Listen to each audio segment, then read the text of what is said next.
I'm not ashamed to own my Lord, nor to defend his cause. Maintain the honors of his word, the glory of his cross. Hello, I'm James Brown, and on behalf of the Eastern Church of Christ located in Toronto, Canada, I'd like to welcome you to Tuesday's edition of Walking Through the Bible, a podcast where we seek to study the Bible and the Bible alone. Please stick around afterwards for information on how you can contact us. But for now, if you have a Bible with you, please turn to the book of Genesis, and we'll turn you over to Jeremy Dieselkamp for our study of the day.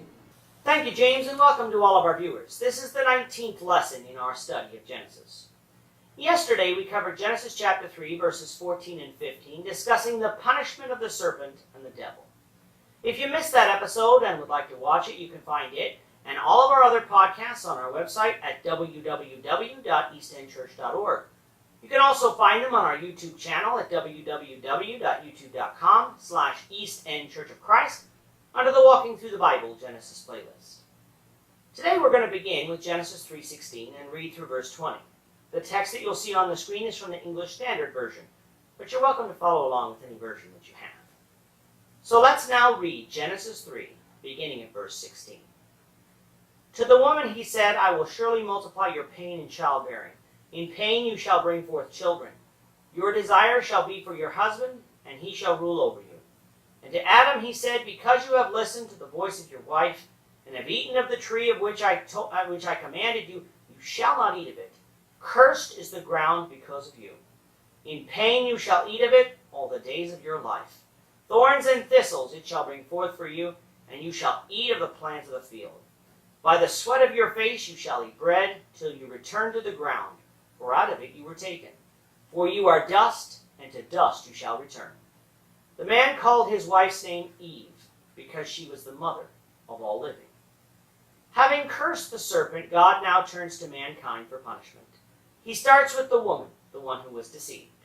The first punishment she received was that the pain of childbirth would be increased. Not only would she have pain during childbearing, pregnancy, but also pain during childbirth. Does this mean she wouldn't have had pain in childbirth before she disobeyed? I cannot say.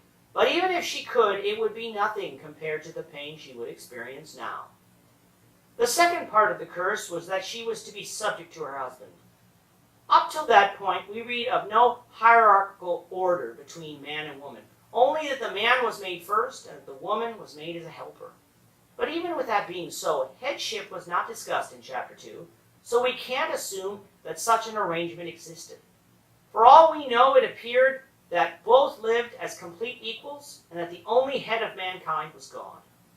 However, the woman had been deceived and had led Adam into sin by offering him of the forbidden fruit in the first place. So her opportunity of leading the household was taken away and given to the husband.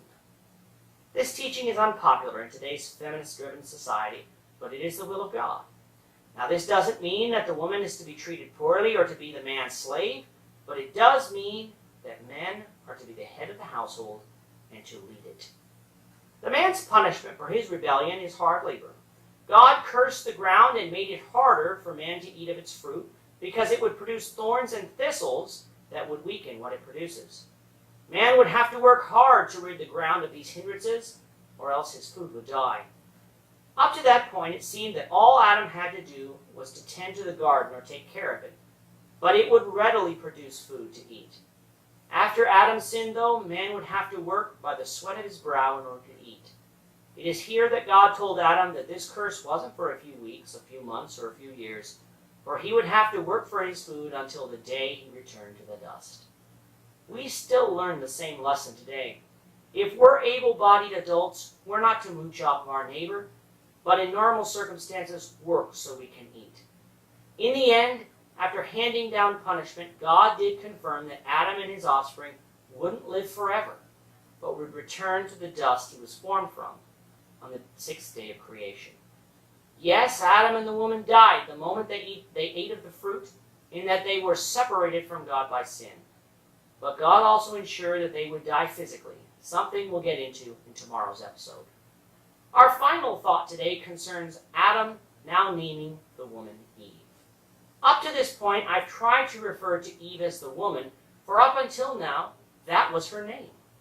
However, she is now called Eve because she is the mother of all living human beings. Despite her sin, this is still quite an honor for her, in that every human who walks this planet can claim Eve as their ancestral mother. With that, our time is up for today. Please join us, the Lord willing, tomorrow when we will continue our study of Genesis, beginning with Genesis 3:21. Thank you, Jeremy. And to our viewers, we also thank you for watching. Don't forget to subscribe to our YouTube channel by clicking on the subscribe button below. Should you have any questions or comments, please leave a comment below or email us at answerintheword@gmail.com. We'll try to respond to you as quickly as we can. We hope you'll join us, the Lord willing, tomorrow when we'll be continuing our study of the book of Genesis. Goodbye for now and have a great day. I'm not ashamed to